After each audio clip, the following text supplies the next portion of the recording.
and an effective one. Mr Speaker, Merry Christmas to all.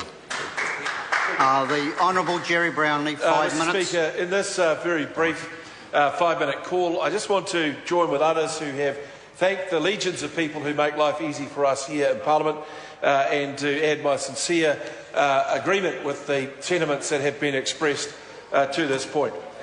Anyone listening to this debate, Mr Speaker, will pick up some of the vitriol that's perhaps natural, as at the time of year when you reflect on a year gone, there's a great willingness and eagerness on the part of everybody to separate out the differences between us all as politicians working for the betterment of New Zealand. But I want just for a moment to put my hat on as Leader of the House and make some comments that are about the way in which the House has operated this year. Because I think what many people will not understand is that while there will be fierce debate on issues that we have clear policy division on, there is a great deal of work done in this place that is simply for the betterment of New Zealanders, and a lot of legislation that has passed through the House that adds to the quality of life and to the ease of doing your daily business in this country that has agreement across the floor of the House. Sir, there's been a lot of criticism over many years about the way in which urgency has been used, and I won't go into that, other than to say that at the beginning of the 2008 Parliament, I put a notice of motion on the order paper proposing that there might be some change to the way in which some of that agreed business that the House deals with could be handled. The Standing Orders Committee picked up that idea and parties from across the House wrote it into the Standing Orders for this Parliament. So we now have this capacity for extended hours. And, sir, the result of that this year has been that the House has had only one session of urgency, appropriately around the budget. It finished at 6 o'clock on the Thursday night, meaning that there was no extra hours worked, but the business was concluded satisfactorily. We have had 12 sessions held under extended hours with agreement by the business community, and one session held under extended hours by government motion. The Business Committee, sir, is a group convened by the Speaker. It has representatives from all parties, and it works on near unanimity. In other words, if the greatest number of the representatives of the greatest number of parliamentarians agree on something, it can happen.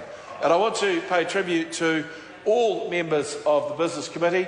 I acknowledge Trevor Mallard as the Shadow Leader of the House for his contribution in changing what I think has been the way in which we sensibly look at business that we're not divided on. Treaty settlement bills is a perfect example, and the progress that's now being made that really is the fruition of many, many years of work across different governments is I think, a splendid example of the way in which Parliament can work, and these provisions are used appropriately.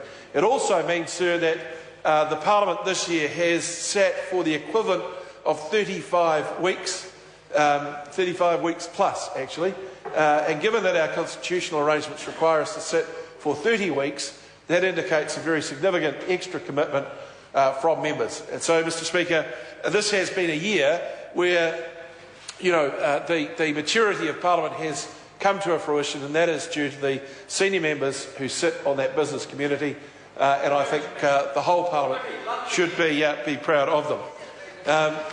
I'm not sure what Mr Mallard is saying, but he may be allowed 5 minutes at some stage in this debate to make his thoughts clear.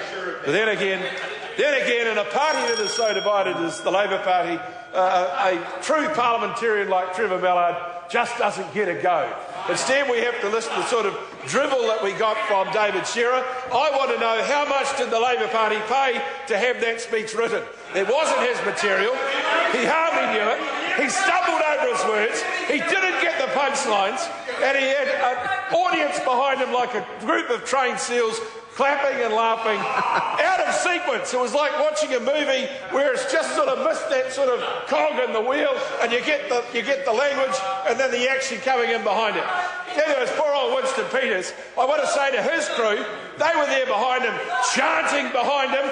We've seen 2 parliaments full of New Zealand First chanters and not one of them still here. So that was basically saying to the world, we're with Winston, which means we're out of here, gone. Mr Speaker, I now have to conclude, but I want to thank you, sir, as a presiding officer, all the presiding officers and the clerks for everything they do as well. The Honourable Stephen Joyce, 5 minutes.